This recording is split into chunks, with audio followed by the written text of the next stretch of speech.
Hello and welcome to Misfits on Vinyl. My name is Spencer Streichert. I'm an actor, comedian, and one of your hosts. My name is Aaron. I am also one of your hosts. And also an actor. Yeah, I'm making my big debut. Making your big return, debut. My return. Your return to the stage. My Ki Hu Kwan, Brendan Fraser moment is coming up. Yeah, and you're probably going to win a Betty Mitchell Award for it. In a theater. Regional theater award in Calgary, Alberta. Yeah, like a 20-person capacity theater.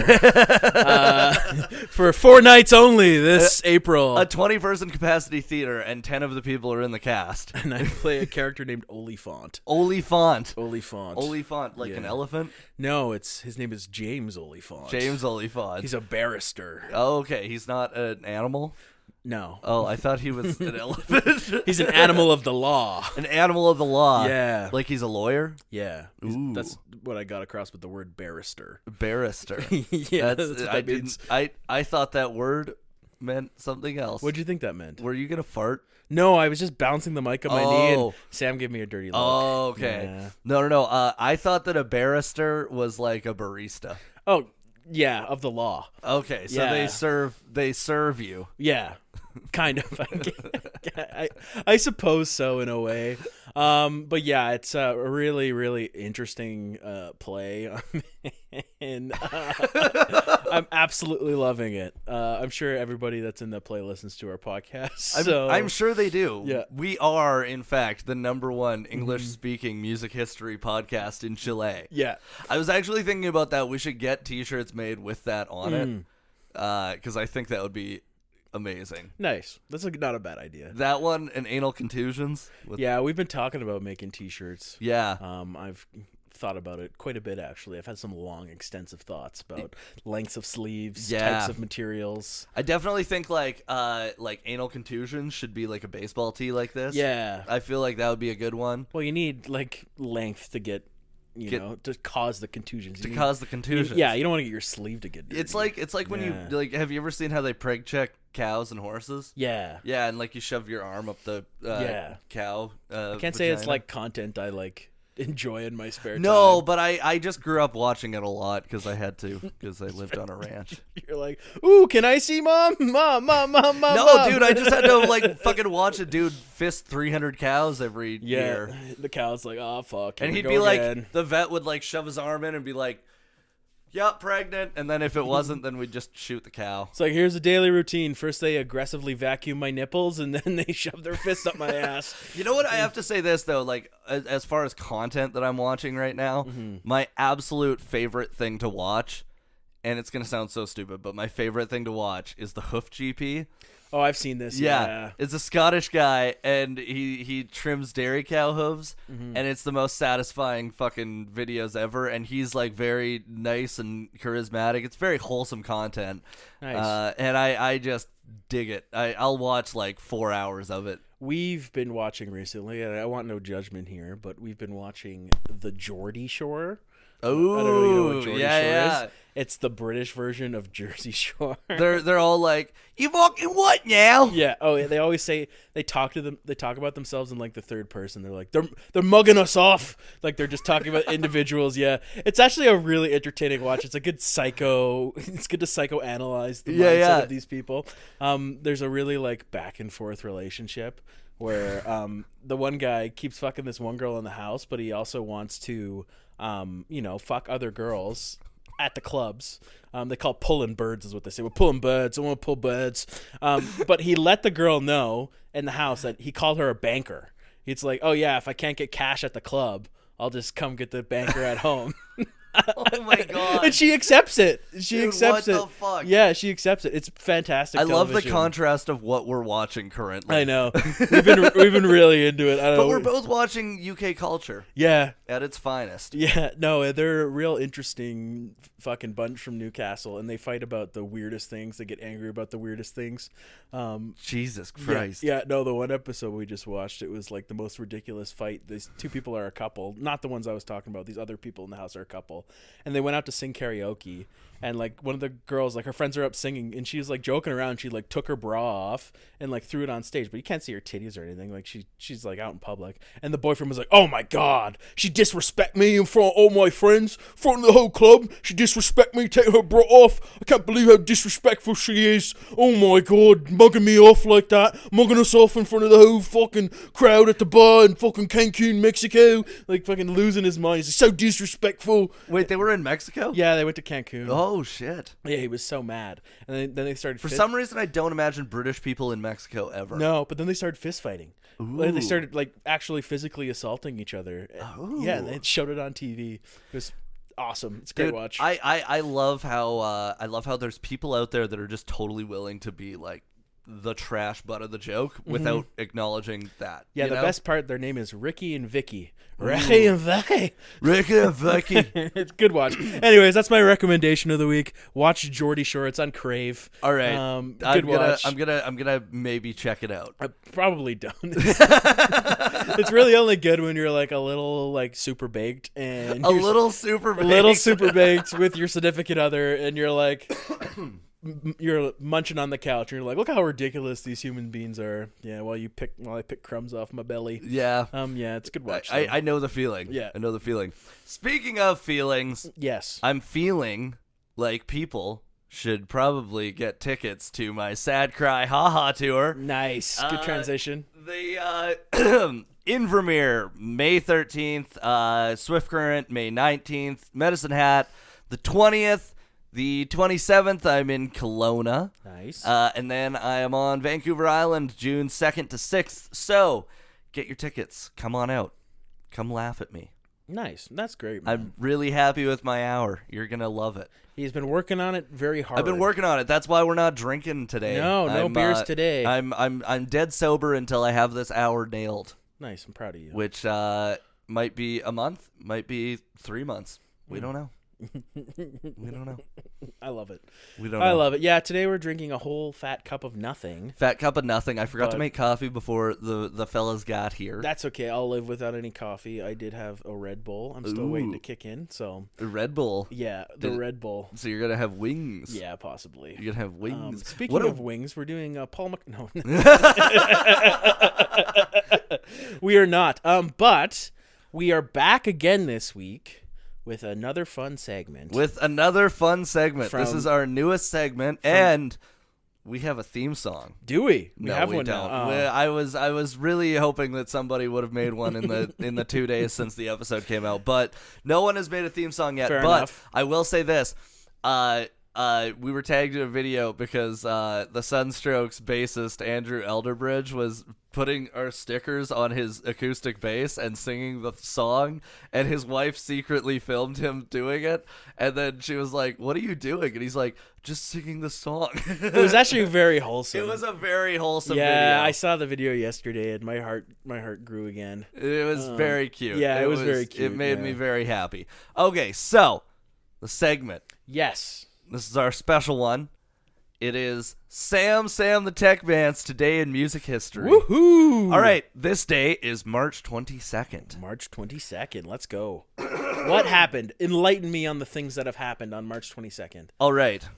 1978, the Police signed to A&M Records. The band scored over 15 UK top 40 hits with the label including the worldwide #1, Every Breath You Take. Nice. Creepiest song ever. One of the creepiest songs ever, yeah. In 2009, Lady Gaga started a 3-week run at #1 on the UK singles chart with Poker Face. Nice. That's a good song. Her second UK chart topper and #1 hit in over 20 countries. Nice. That's pretty good. 1997, Puff Daddy featuring Maze started a 6-week run at #1 on the US singles chart with Can't Nobody Hold Me Down, his first US #1, a number 19 hit on the UK charts. Nice.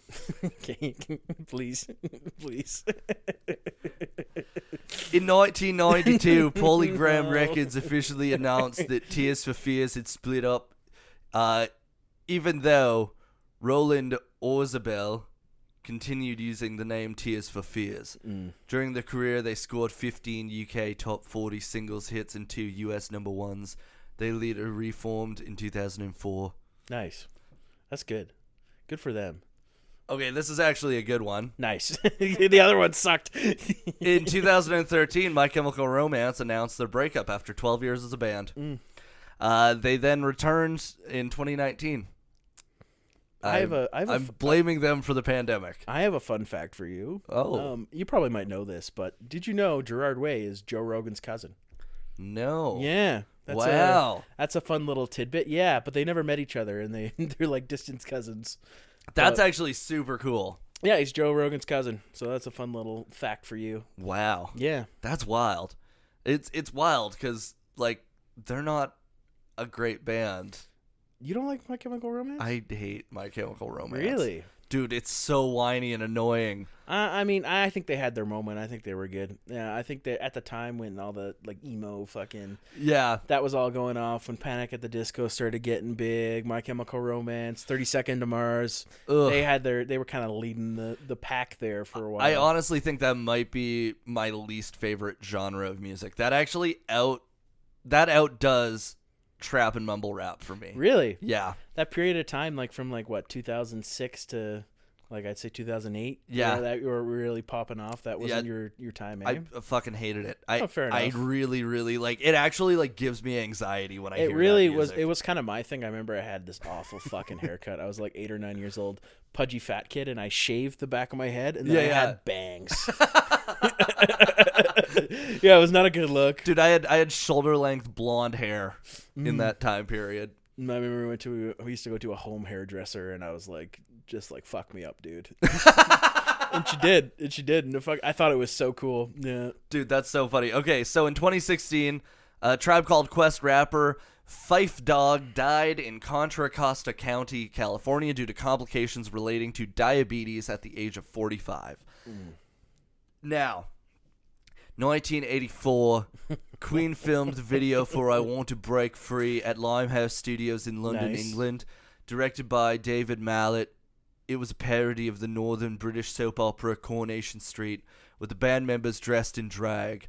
Guitarist Brian May later said, "The video ruined the band in America and was initially banned by MTV in the US."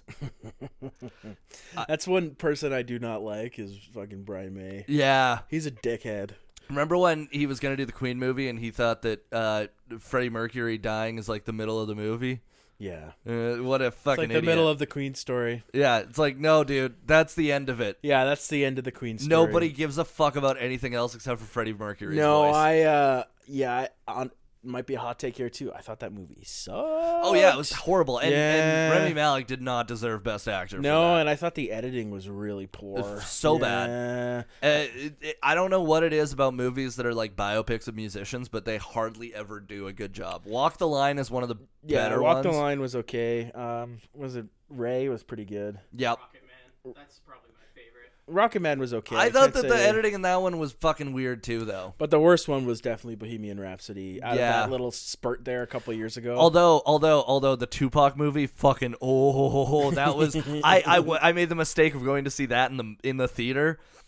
Oof, that was bad. There's like one scene right off the top where he's like in a drama class and he's just like, to be or not to be, that is the question. And then the drama teacher's like, this is our lead, this is Hamlet. And I'm like, that is not how that works, first of all. Second of all, that was the worst rendition of that I've ever seen. That reminds me of, that takes me back, but have you ever seen the movie O?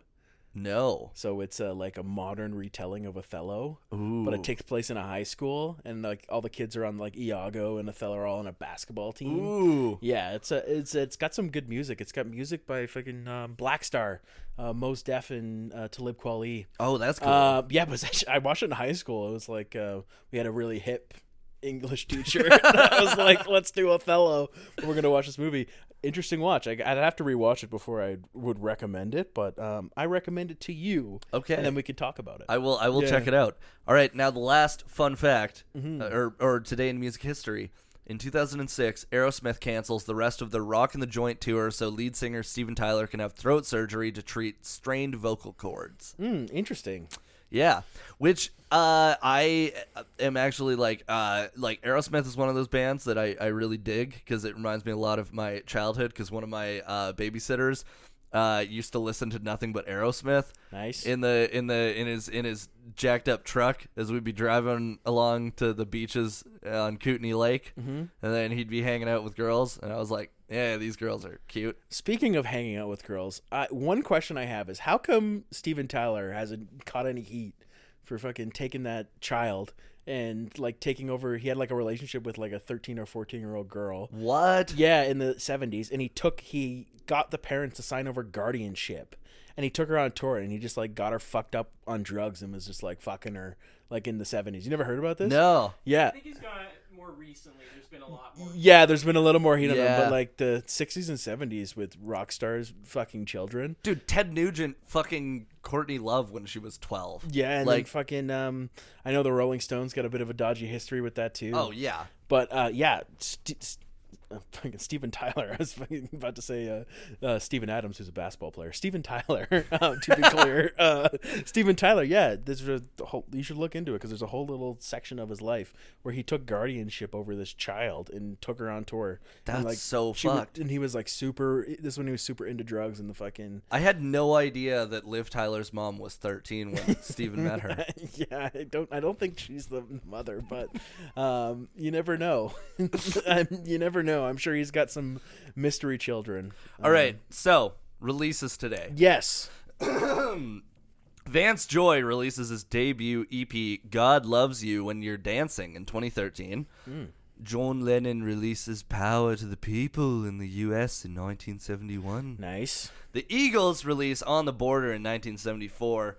Elvis Presley released the single All Shook Up in 1957. Wow. And Bob Dylan's first album featuring his electric guitar, Bring It Back Home, was released in 1965. Wow. There you go. The Bob Dylan was the best out of the whole lot there, I gotta say. You know what? I'm doing all right now. Getting it all fucking done. Duns as I is. Okay, I have to say this.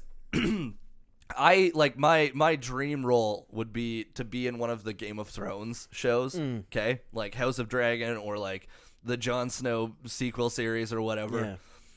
And I'm like, I would have to work so fucking hard, not on like any of the other shit. Like, you know, everything else involved with that, I'd be fine with. Sword fighting, I already know how to do that. Fucking horse riding, I'd be fine. Fucking British accent would fuck me so hard. It's difficult, man. It's difficult, especially when you're as stupid as me. Yeah. That adds to it. Well, I did that Irish play a couple years ago, and they had me doing an Irish accent, and they were literally zero fucking help. Oh. And the guy wanted it so specific. The director was like, I want you from the D4 district of Dublin. Oh, no. And he was like, listen to RTE radio. I was like, okay, I'm going to listen to the radio and suddenly learn how to speak like an Irish person. Yeah, that's not going to help when the other media in your life is not. Yeah, yeah. You know? No, it was incredibly difficult. And he's like, watch this movie. And I watched the movie. And I was like, okay, it's a lot to base off the whole accent on. Oof. Yeah. Okay, well, every episode on Misfits on Vinyl, we review an album. We sure do. Sometimes it's one of our favorites. Sometimes it's a popular one. Sometimes it crosses over. And this week, I would say it's pretty much a crossover. Yeah, this is one I picked. This is one of like the biggest albums of the late 2010s. Yeah. When it comes to like pop and indie Late rock 2000s. music. Sorry, yeah, late 2000s. The late Aughties, right? The late Aughties. Aughties. Yeah. Late Aughties. This is one of the biggest albums from that time, from the late 2000s. It's pretty iconic. Should we do the finger guns Yeah, to shoot it into place? Pew! It is MGMT's Oracular Spectacular. Yeah, it took you a while with that one. Took me a while. Yeah, Oracular Spectacular. Which is about arachnids. Yeah, it is. The whole thing. The whole thing.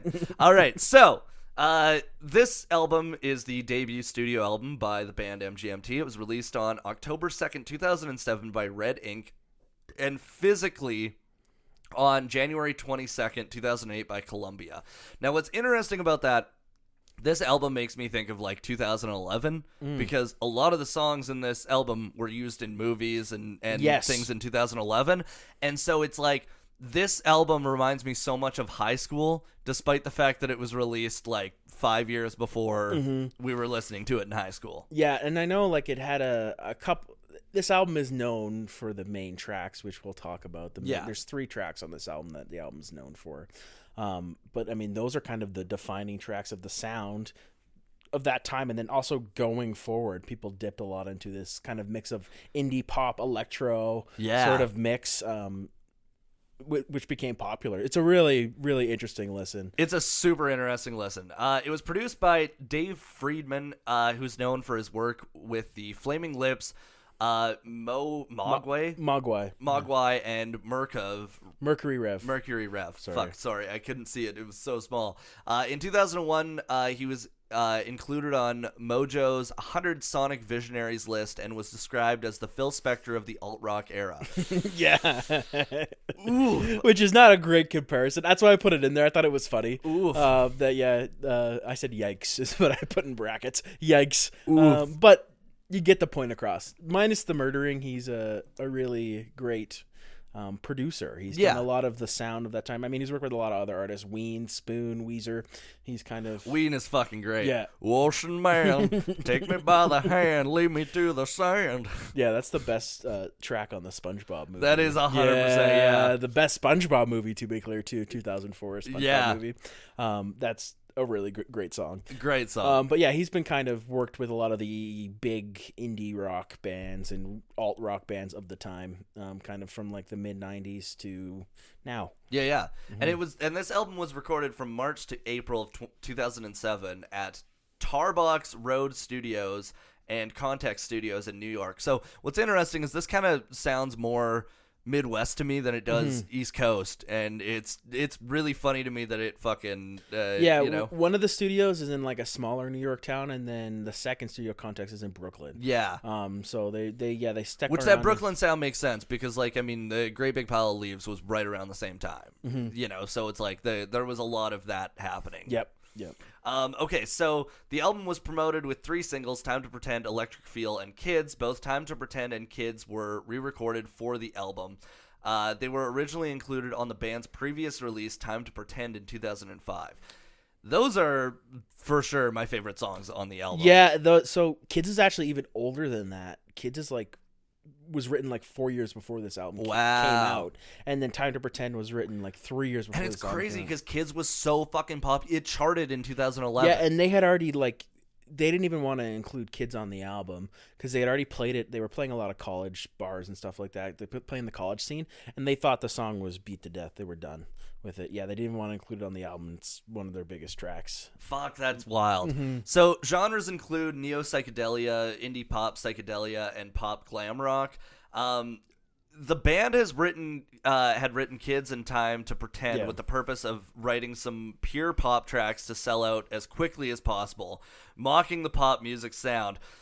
By the time they landed the record deal, they had been playing them for 2 years and did not want to include them on the record. What's really funny about that is they were mocking the pop sound and then ended up reinventing the pop sound. Yeah, they were taking the piss, is what they said. Like they were literally fucking around. They wanted to write the most, catchy, ear-friendly melodies, and it's like their biggest songs. They have to sing them now, like fucking 15 years later. Oh yeah, yeah. And like I mean, honestly, like I would say, like there's other songs from them that have been released in the past like 10 years that I do like, but not nearly as much as I like those songs. Yeah, those 3 tracks: Electric Feel, Kids, and Time to Pretend. I think I put it later, so you don't have to read this little bit. But those 3 tracks have over 1.5 billion streams. Jesus. And then the other 7 tracks on the album have less than 300 million combined. Wow. Yeah, so there's a big weird little shift in this album, which, I mean, the album itself has, like, the first 5 tracks are fucking awesome, and then the second half of the album kind of teeters off for me personally. Like it's like Time to Pretend, Weekend Wars, The Youth, Electric Feel, and Kids are the first 5 tracks of the album, and those are all my favorite tracks on the album. Yeah, and then the second half is kind of loses the momentum. I was gonna say that too. Like it's funny because I looked at your criticism later on, and I agree, but I also feel like the second half feels like it's going on way too fucking long. Yep. And there's 3 tracks that sound like they could have been the last song on the album. And so it kind of psyched me out each time that I was listening to it because I was like, is this it? And then I would look and I'd be like, oh no, we're on to the next one. Yeah, it's a shift in sound and tone too. They kind of step away from like the really catchy pop melodies, and it kind of more gears towards what they end up doing in the future with their future albums. They do move away from the pop sound. They start diving more into psychedelic rock and experimentational music, and they kind of get away from the catchy melodies. They get away from the earworm guitar riffs and things like that, and so the second half of the album kind of gears more towards that section. You can kind of see where it was going, where a lot of people was like, oh, it's such a surprise when they released Congratulations in 2010. It sounds nothing like Oracular Spectacular. There's no, singles and blah, blah, blah, blah. But that's kind of where they were originally anyways. Yeah. But they just wanted to. And I feel like if you're going to go like listen to an album of theirs or see them at a show, you're kind of going to like, I know a lot of people are going to go just because they want to fucking listen to those 3 songs. But I think a lot of people that like really appreciate the music are going to be going there to listen to like what they're going to do live, because it's going to be very different. Yeah. And they're kind of known well for their live shows. They usually wear like really wacky costumes. They're dressed up as like Scooby and Daphne and like they wear weird shit. They've done a lot of drugs. They said that like a good chunk of this album was inspired by ecstasy. So there's a little bit of that involved as well. But yeah, they make an interesting, weird, like this is like a college dorm album that they put together, and it ended up being one of the most influential albums in indie pop genre, and it totally is that sound like that. Like it's described perfectly. I forget if it was somewhere in here where it's about like that dorm room done right.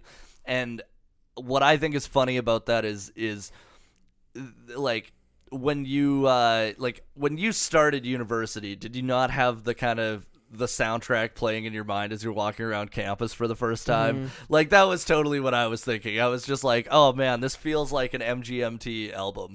Yeah, and it's in real time. It's weird too because they have like this weird kind of like cloud and essence of pretentiousness around them. Like they're like, oh yeah, we don't like the music industry. We're good. They were not a successful band at the time. They're like, we're gonna say a fuck you to the music industry and just make fun of pop music, and and it kind of blew up in their face. It did the exact it did exactly I guess what they wanted it to. They wanted to sell out and become big almost overnight, and it did happen. Which, in all fairness, anybody who doesn't want to sell out or says they don't want to sell out is a fucking liar. Yeah, like you're full of shit. You're so full of shit. Like, of course you want to make money. You want to make money. Yeah. Like there's artists that literally that's all they set out to do. You look at somebody like Drake. Like Drake has albums that have songs that are not radio friendly. Yeah. But every single album he makes sure there's 3 or 4 songs that are going to get hardcore radio play.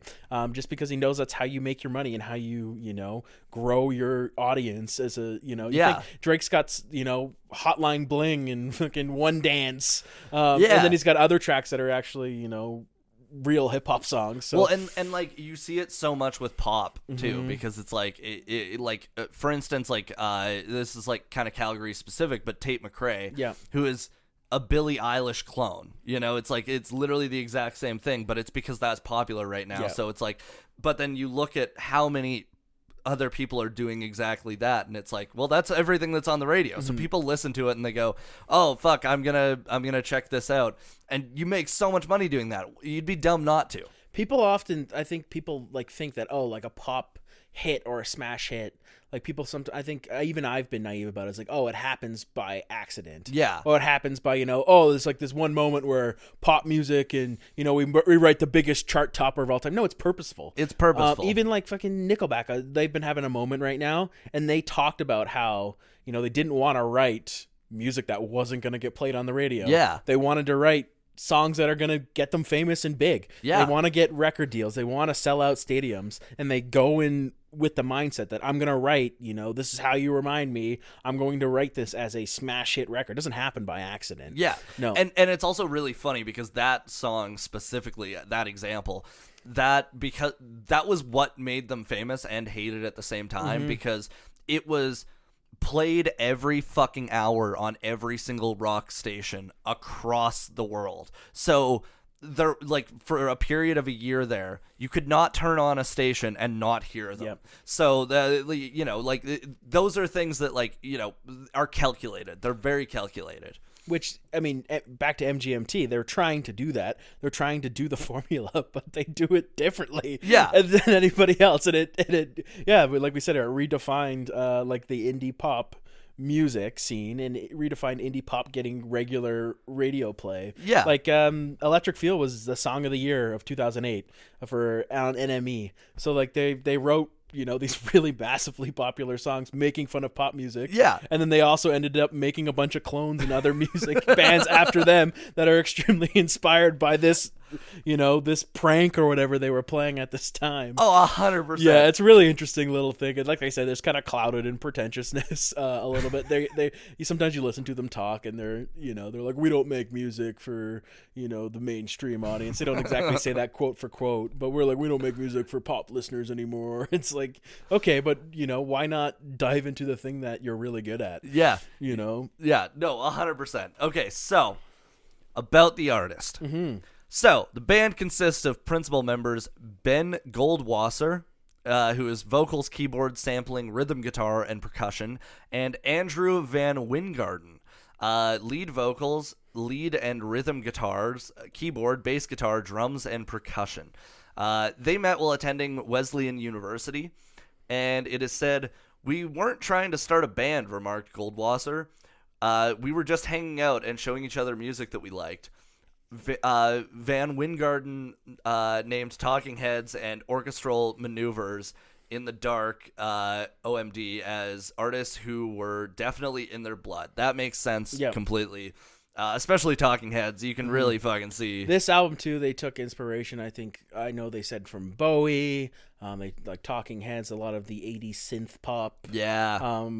Scene, they took a lot of inspiration from that when writing this album. Which, honestly, like, I think that my favorite music is a lot of the stuff that uses, like, inspiration from either 80s synth pop or 80s new wave, we both have a bit of a soft spot for 80s synth pop and 80s, like, I mean, like the early, I know I have a bit of a soft spot for, like, the early beginnings of alt rock, your Cure, the Pixies, all that sort of stuff. It's Friday, I'm in love. Whoa. Yeah, the early alt rock scene that ended up, inspiring a lot of the bands we've talked about as well. In the mid 2000s, we both have a big soft spot for that. Yeah. And I know synth pop specifically, we do. Yeah. So that's makes sense why we like this album. 100%. In 2002, the duo attended the inaugural Bonnaroo together as fans. Inspired by the festival, they formed the band under the name The Management. Van Wingarden said he planned to study the natural sciences of astronomy, but meeting Goldwasser changed his whole life course. In the early years, the band experimented with noise rock and electronica.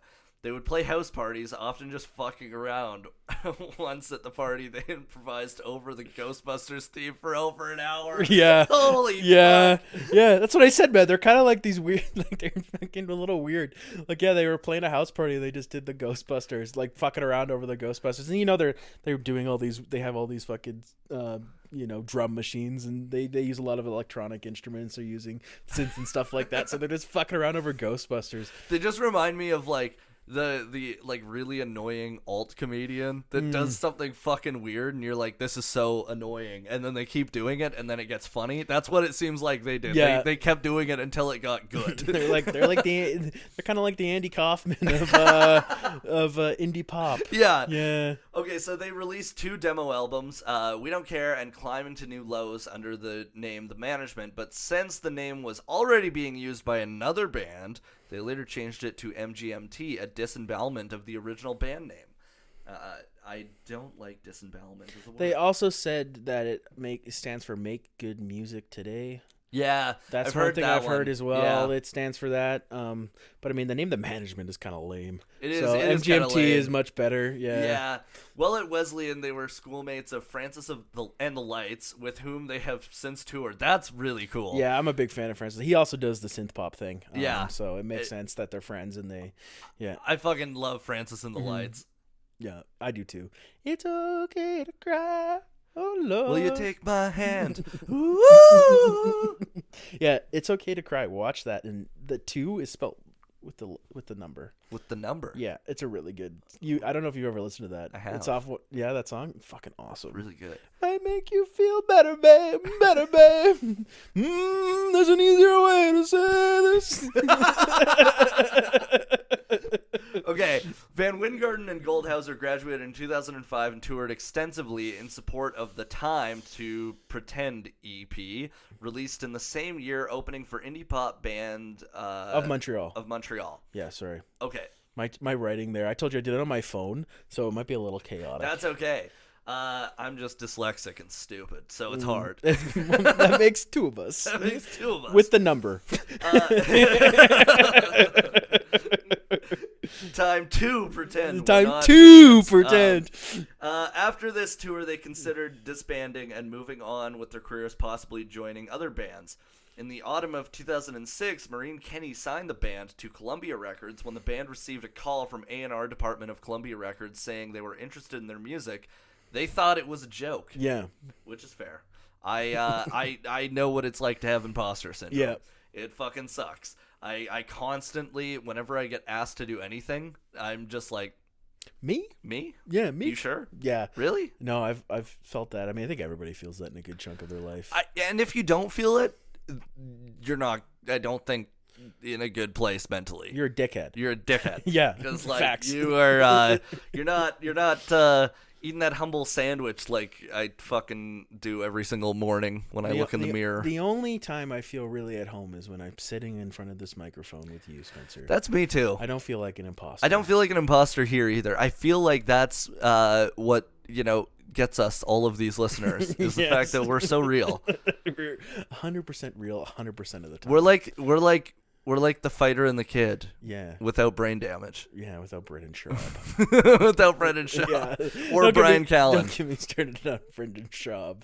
The old gringo poppy. Yeah. Oh, man. I've never done comedy, but I can tell you what, I could write a better fucking hour than gringo poppy. Dude, I feel like anybody could. It's that's cringy shit. Yeah, I feel like I'm trying to think of a really boring human being. Do you have any ideas? I mean, I do, but I feel like if I say them, they're going to be offended. You know what I mean? David Attenborough can write a better... David Attenborough was funny, though. He's got that cheeky British sense of humor. He does. I was going to say like a controversial figure, but I don't want to. Say... Pippi Longstocking can write a better special than fucking Brendan Schaub. We should put this as a call to action. Yeah. Right underneath this episode, who is a better comedian than Brendan Schaub? Yeah, I'm kind of blanking right now because it's like I'm clearly not a better comedian than Brendan Schaub because I'm not good on my toes right now. You're not good on your toes, but that's okay because he isn't either. That's why he got knocked out so fucking much. I know. I was gonna say there's a lot of great compilations of him getting knocked the fuck out. So, yeah, dude. And you know what? I have to say this. It is impressive because there's not a lot of people who can say that they've been knocked the fuck out and have the two lowest rated comedy specials on IMDb. Well, the weird thing too now, he's kind of like slowly falling into alcoholism, and he's like kind of like crashing and burning. Yeah, you know what it is? It's kind of fun to watch. It is a little. It's a little fun to watch. Yeah. He's dude. You know what he is? You know what he is? He's the fucking Aaron Carter of comedy. Yeah. Dude. That's actually not a bad point. Because he was just around people who were, like, really good, and nobody told him no. And then he, like, for 5 minutes was doing the big show, and then it all fucking petered away quickly. Joe Rogan had that intervention with him about getting out of MMA. I think he's due for one for comedy. Yeah, I feel like there's got to be people telling him that. Yeah, because probably not because he hangs out with Brian Callen. Well, he's also paying Brian Callen to be on his podcast right now. I've been actually watching so much YouTube beef lately. Holy shit! I gotta say this.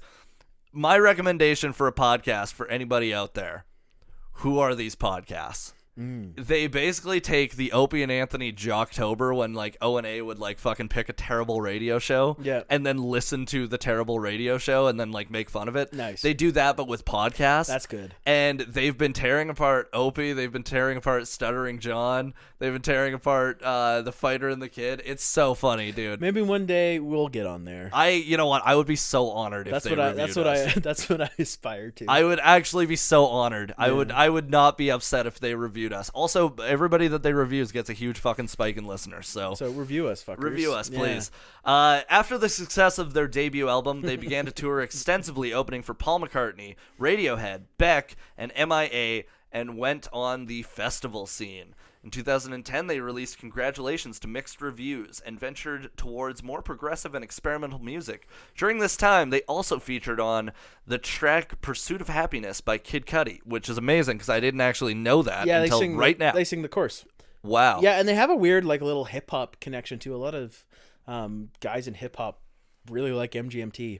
Frank Ocean talks about how much he likes him. He's more R&B, but how much he likes MGMT. Nipsey Hussle has collabed with MGMT.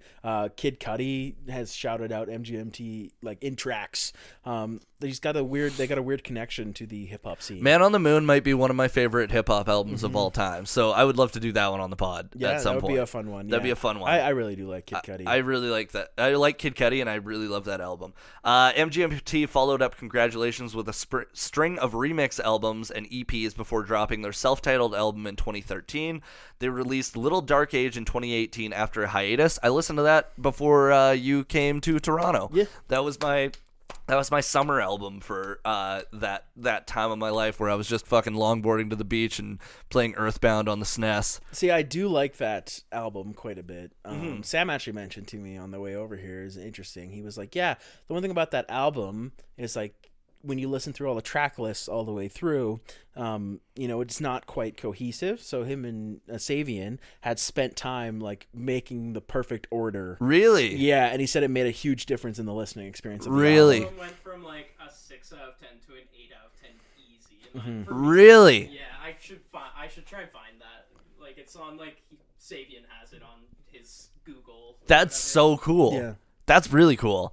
Okay, so last thing here, the bands move away from their pop sounds on Oracular Spectacular has caused a divide within their own listeners, alienating the more mainstream pop community, but garnering them a more devoted fan base, which honestly I think a devoted fan base is more important in the end. Yeah, I mean, this is kind of where they've gone away from the critical acclaim because their other albums have not received extremely positive reviews, and they've talked about it too. Yeah, that that they're doing something different. They're not going to sit and do the pop thing. That's not what they want to do. Well, and it also makes sense because the pop thing, we've talked about it. We were talking about it before about how like it's so calculated, right? Mm-hmm. But it's so not long lasting because like even if you are very calculated and everything, there's very few people who can fucking maintain that level of fame and consistency. Mm-hmm. So I honestly do think it is better to have a more devoted fan base, and I think that we're living in an era where we're kind of losing the whole like celebrity idea, right? Yeah. Like I think that we're gonna see a lot of acts that do the festivals and maybe theaters, but I think stadium tours are gonna probably fucking die off in the next like 10 years, apart from like the really big people who are kind of grandfathered in. Mm-hmm. That's my personal thought. Well, even the state of pop music now is so different because with TikTok gaining popularity, songs will get popular for like a 10-second clip of the song. Yeah. I watched a compilation recently on YouTube where it's like, do you know this song? And they were playing, popular songs off of TikTok, but they weren't playing the section the sound bit that got popular, and like a lot of them were unrecognizable. Oh, yeah. Yeah, a lot of them you're like, oh, this is the same song. So there's this weird shift now to clippable sections of pop music where they have one quotable line or one section that's extremely catchy, is becoming like really, really, really popular. Going back to Drake for a second here. Yeah. Kiki, do you love me? Yeah. Yeah. Even that one guy that does that, the one, I forget the name of the song, but it's like, I'm blanking on it. I'm trying to sing it in my head. I'm a pretty boy, McLovin. You know the one? Oh, that's like, yeah. I summer, yeah. Yeah. One, I forget the name. It's Stunning or whatever it's called. No, it's called Stunning. Yeah, I'm a pretty boy. I'm stunning. Supersonic, I'm running. Yep. Super speed, I'm running. Yeah, that little clip, that whole song sucks. That little clip, I guess, is good, and it got really popular. But they play that on the radio because he's Canadian, and that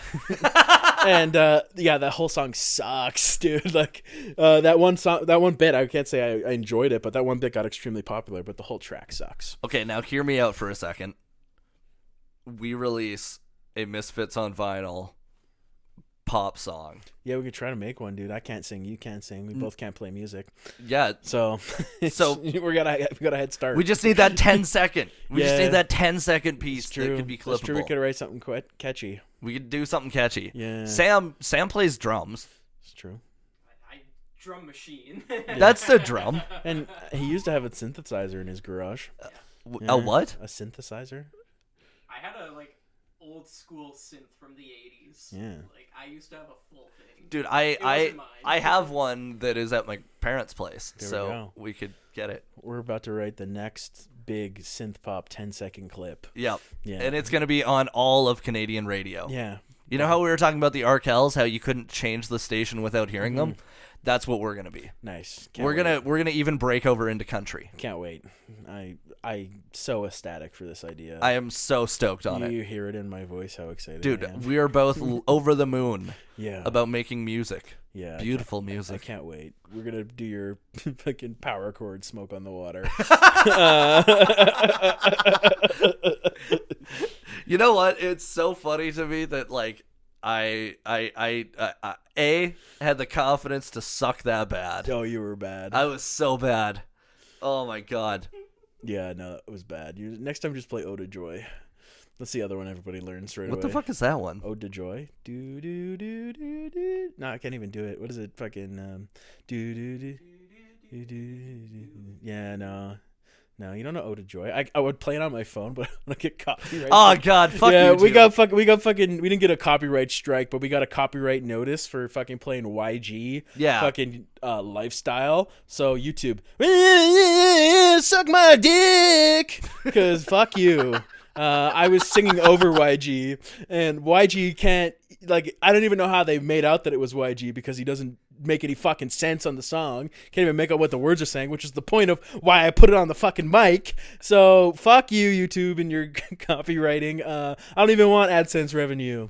Yeah, not that we're getting any, but fuck you. If I were to get some, I would donate it to fucking charity.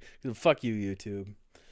Thanks. Notable track lists and singles. Yes. Okay, so Electric Feel, Mm-hmm. great song. It was in Midnight Club. That was where I discovered it. Nice. Time to Pretend.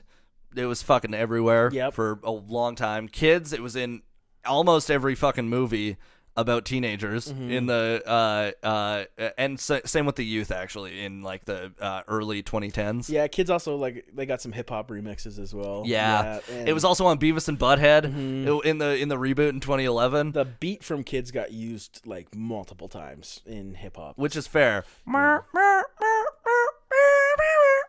think you're off key, but I couldn't do "Ode to Joy," so I don't blame you. It's like the Muppets sing MGMT. And Weekend Wars. Yeah, Weekend Wars. The Youth is my favorite song on this album. I think the other ones I've listened to way too much, and the only one that I actually have in a rotation is The Youth. That's fair. So, yeah. All right, reception. The album received mostly positive reviews from critics. 76 out of 100 on Metacritic. AllMusic, 4.5 out of 5. Pitchfork gave it a 6.8 out of 10, which that one's weird. Prefix magazine described the album as a college dorm experiment gone horribly right. Matt Flander of Pop Matters criticized the second half of the album, writing, "Second half of the record settles into a more monotone kind of space rock that is as big as the better first half, but gives no recognizably distinct songs or catchy melodies." Enemy named it the best album of 2008, and they received Grammy nominations for Best New Artist, Best Pop Performance by a Duo or Group, including vocals for... Including vocals is the... including vocals for the track which Kids. isn't a category anymore. It doesn't exist anymore, and they didn't win. But one interesting thing... I'm kind of forgetting what I was saying. But one interesting thing about this, the criticisms and stuff like that... I blanked on I had something in mind and then I blanked on it. It was, the Rolling Stone thing. Yeah. So Rolling Stone named it 494, number 494 top 500 albums of all time, and then it was number 18 on the top albums of the 2000s. Really? Yeah, from Rolling Stone. Wow. So it's got some, it's a bit of a critical darling. I did put some bad reviews or some mixed reviews on it just to kind of balance it out. But most of them were, most of all the other music publications were giving it between 4 and 5 stars. We should do our 500 albums of all time because it'll be better than Rolling Stones. That'll be a lot of fucking work though. Yeah, but it would be so easy for us. I know. If we don't do it in order. Yeah, not in order, but in order would be okay too. It would be we'd have to do it with the 3 of us. We'd have to fucking seriously seriously think about it. Yeah. Yeah, and then we'd have to fucking find someone that wants to publish our opinions. Well, I mean, we just self-publish. Yeah, fuck, our Instagram would become a mess though. Dude, 500 posts about albums? Holy fuck. Yeah, man. Dude, Jesus Christ. I don't have the time for that shit. I don't have the patience for that either. No. That would actually be really funny though if we did that on April Fools. The top 500 Top 500 albums. And we all pick bad albums. And it's all Smash Mouth. They don't have 500 albums, but we could probably find, at least we could do at least 20 Smash Mouth and Smash Mouth adjacent albums. Then we have a Creed section. Then we have With Arms Wide Open. Arms Wide Open. And then we have that Joe Pesci album. And then we have, I think we could probably make a list of the 500 best albums of all time. I'm sure that we could, but holy fuck. Honestly, we could grab a few from my collection that are absolute duds that I was just given that I was like, I'll fucking keep this. Yeah, the Saskatchewan Presbyterian Choir with the hottest releases. Actually, I do have the Swift Current Fiddlers. Yeah, I knew you had something like that. Yeah, that one was great though. Number one of I all will time. say that actually was pretty fucking. That one's a banger. It's from 1989, and everybody is featured on the back. There's a big picture on the front of them all standing together in front of a church with their fiddles. It's fucking actually pretty amazing. I should actually show it on the next episode. The Fiddlers in front of the home of the Diddlers.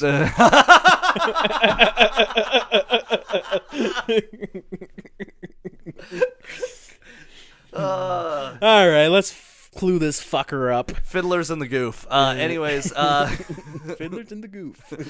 Fun fact from Aaron. Van Wingarden was Enemy's Cool List 2008 at number 3, just below Jay-Z and Alice Glass. Also, I let you go on the whole episode, but it's Van Weingarten. Van Wingarden? Van Weingarten. Van Wingarden? Yeah, close enough. But yeah, he got named number 3 of the coolest people of the year. Van Wingarden? Yeah, that's good. Van Weingarten. Yeah. Why is there not a fucking I and an E there then? I don't know. I think that's how it's pronounced. Wingarden makes way more sense because it looks like the Wingate Hotel. I watched YouTube videos and they all pronounced it Weingarten. God damn it, I hate names. It's okay. I forgive you. I'm sure when he listens to this episode, he'll forgive you too. I'm sure he will. Yeah. Okay, so. That's like when we had the guy from Great Big Pile of Leaves. It was a Susie? And we were pronouncing it Saucy. Yeah. Yeah, and then he even said it in sync. It's Tyler Susie. But in all fairness, we recorded the episode before. And there's also, I will say, that is one thing that our podcast can claim. We're the only ones that have a fucking recorded interview with any of them. Yeah, that's pretty cool. Because all of the other ones are in print. So the fact that we were even close with this name before, actually, because we flip-flopped between Saucy and Susie. Yeah. And which it was very cool, and I don't know if we really explained it properly, but we pre-recorded our questions. Yeah. And our response, I mean, it was pretty obvious our responses were pre-recorded, but then he just responded to them, and we had no idea what he was going to say. No fucking clue. So it wasn't like a live interview like we've done with the Vidos and the Doohickeys and whatnot. Yeah. And Forrest Shaw. So it was a little bit of a different experience. And honestly, like if we can get that with another cool artist, I would be down to do that again because it was fun. It was cool. It was cool. It is cool that to have one of the bands we both really like. Yeah. Have one of the only recorded audio interviews. Dude, and like honestly, it makes me really happy that they were willing to be a part of it because it just made me love them that much more. Did you just email them? No, I fucking Instagrammed them. Nice. I'm starting to glow again. Yeah, that's good. I like it when you glow. All right, so let's get into the review of the album. Mm-hmm. So, every episode we review it out of 10 on technical element, musical element, lyrics, reception, album art, and does it hold up. Technical element. I mean, okay, it's very unique for its time. They were incorporating a lot of, they were doing a lot of what like late 80s alt groups were doing in terms of their mix of electronica and or like, you know what I mean, like electronic synths and rock music and rock guitar, music, yeah. It sounds like it's mixed really well. There's like a few notes that are kind of pitchy in it, but like it's not enough that it would take me out of it. You know what I mean? No, I think it's technically. I mean, they're even later on they do more weird technical stuff. They're good musicians. Yeah. And you know, whether or not, like they said, they were simpling it down or making simple music for the pop charts, it still sounds very good. It's still technically sharp. Yeah. I saw there's like a behind the scenes recording of them making Electric Feel, and originally the guitars were like even more prominent, and it sounded really fucking good. Really? Yeah, it sounded a little different. The guitars were louder and they had a little more like a lower tone to them, and it sounded really, really, really good. Damn. But I think technically it's a strong album. I mean, I'm not gonna say it blows me out of the water. And one thing I'm gonna keep in mind with this album as well is like, yeah, the big tracks are awesome. The first 5 tracks are awesome, but you have to take in, you know, the other 5 tracks as well and kind of give it a, you know, an honest rating, because, you know, I would listen to the first 5 tracks on repeat over and over and over, but I found it a little challenging to get to the second half of the album. And I, you know, listened to this album, would have been like 2012. I was really listening to this and exploring MGMT when I was like in late junior high school. And MDMT. Not in junior high. I don't even think that's MDMT. I don't think that's is that a drug? MDMT? Isn't it? Why are we looking at me? I don't know. You seem like MDMA, you know, I think is what. Yeah, you meant. MDMA is a drug, but MDMT. DMT is a drug. I think MGMT is something with like fertilizer. That would make sense. Yeah, DMT is a drug. MDMA is a drug. MDMA is a drug. So MDMT is when you combine both. Yeah, but I would. MGMT, minimum design metal temperature. Nice. Ooh. Yeah, I have. So you were experimenting with welding? Not at that point in my life. That came later on. Those were the bad years. But yeah, just keeping that in mind. I guess I don't know. I lost my train of thought. Okay, so technical element, I'd probably give it like a 7.5 out of 10. Yeah, I was more in at a 7. I'll go 7 on it. So 7.25. Musical element. Musically, it's really good for the first half. The second half, it goes on a little too long. Extremely catchy. But it is still technically good, like musicianship, you know? Mm-hmm. There's something too, I was gonna say, there's something about the chord progression in fucking Kids that is like makes you kind of sad. Oh yeah, like there's the way it's like it really hits you. It's super cool, like that, like you hear it and it's like, yeah, it's like an upbeat, like people will dance to that track or whatever. And you've seen the music video, right? Mm-hmm.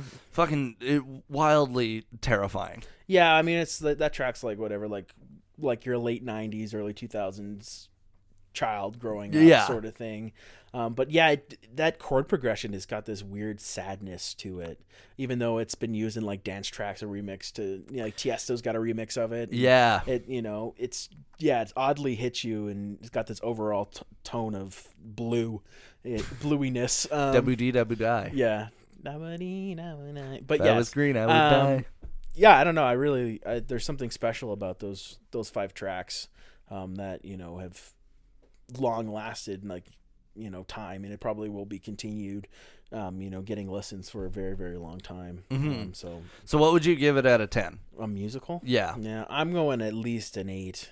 I think I'm an 8, a strong 8, maybe 8.5. Yeah, I would go a solid 8. Yeah, because where it hits, it really hits. It really hits. And so we're at about an 8 right now. Lyrics. Okay, I'm not gonna lie. There's a lot of lyrics on the album that I don't know. Yeah. Because there's a lot of songs where it's kind of just like, like, you know. So I would go a little lower on lyrics, but the only reason that I have to bump it up a bit is because like the lyrics that you can hear are fucking great. Yeah, well, some of the stuff they do too is like they're like Time to Pretend. They're kind of just like talking about they're kind of talking about what it's going to be like when they're rock stars and pretending to be like rock stars, like find some models and like taking heroin in Paris and all this sort of shit. Like they're just fucking kind of fucking around with what they're saying. I mean, Electric feels about having sex outside. Yeah. Like there's like, they're like it's pretty fucking, you know, I don't know. I don't think lyrics is the strongest point of the album. I think the melodies and the, you know, catchy choruses are, but I'll go like a 7 on the lyrics. I think is fine. Yeah, I think like I would probably go a 6 on the lyrics. Yeah, okay. Yeah. So we're at like a 7.5 now out of 10. Reception, it was received well. It was, you know, for the most part, it was 76 out of 100. Yeah, on I'd say a Metacritic. 7's fair. Yeah. Yeah. Album art. I mean, it's all right. You know, it's not like it's a, because this is like kind of the turning point where it was like, it was a lot of digital at the time, so I don't think they really gave a fuck at all. And it kind of shows because it's just two dudes standing there, you know? Yeah. No, I don't think it's anything iconic. I mean the purple is nice, I suppose. Yeah. Like, the background is nice, and they're wearing kind of wacky costumes. Yeah. So I don't know. I go mid on it too. I go 6 on it. Yeah. 6 or a 7. Yeah, I'd go probably 6 on it. Okay. So we're at like a 6.5, but does it hold up? I'd say yes. I'd say absolutely. I think we got to give it a bit more of a. It's got to be a bit higher, I think, than a 6.5. Yeah, I'd say Just like for a the, 7. Yeah, I think a 7 Yeah. is fair, just for the iconic value of these songs. They still Yeah. get radio play. There's, you know, they're still, And they hold up. Like they really do hold up. And yeah. they created an entire generation of listeners. Yeah, it's almost those 3 tracks you could, you know, if you were to talk to people about, oh yeah, like what were you listening to in like 2008 to 2012? Yeah. I'm sure I'd say maybe 80 out of 100 people would list one of the 3 songs off this fucking album. Oh, yeah. Yeah. So I'd say it does really hold up. I think a 7 is really fair. Even a 7.25 would really do it justice, but I'm happy with a 7. I think that's a fair rating for it. Yeet. Yeet All it right. is. Well, thank you for listening to Misfits on Vinyl. Thank you. Please get tickets to my tour. Yeah, and like we were supposed to do a call to action at the start of the show, we'll do it now. If you've made it this far, if you guys want us to listen to your recommendations and review your recommendations on the show, fucking let us know. We'd love to do it. Send us a message. Send us an email, DM us, do all the fun things like that, because we'd love to review albums that the audience wants to hear. Because right now we just kind of pick and choose. We pick and choose. So yeah, let us know. Let us know what you think. Like and subscribe. Like my butthole. And anal contusions. Thank you. Thank you for listening to this episode of Misfits on Vinyl, hosted by Spencer Streichert and me, Aaron Walsh, and of course produced by Sam the Tech Man, Sam Lindsay. If you like us, please rate us, subscribe to us, share us. Our socials are Misfits on Vinyl Podcast on Instagram and TikTok. If you want to send us an email with any suggestions or criticisms, we love that shit, so send it away. It's misfitsonvinyl@gmail.com. We love you guys. Thank you.